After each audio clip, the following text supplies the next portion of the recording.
তো গাইস আজকে আমরা চলে আসলাম মিজান ভাইয়ের বুফেতে খাইতে। এ পরিমাণ পাবলিক এখানে, প্রচুর পরিমাণ পাবলিক।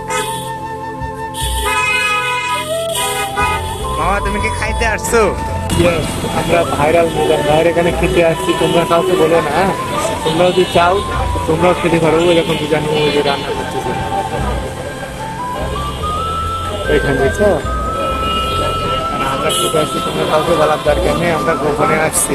কারণ আমাদের কাছে টাকা পয়সা শর্ট আছে, ঠিক আছে? কারণ আমরা এই সময় করবো যে ঠান্ডা ঠান্ডা মাছ। তাহলে আমরা এখন টিকিটটা নিয়ে আসি। তোমরা চাইলে ঠান্ডা মধ্যে পারো সিস্টেম করে, ঠিক আছে? ক্যানাডা পরবর্তী করতে আসছি, অনেক দূর থেকে আসছি, অল্প 5 মিনিটের রাস্তা, তো দেখা যাক কি হয়। তো গাইস আমরা এখন টিকিট নিতে যাব। এখানকার অবস্থা দেন।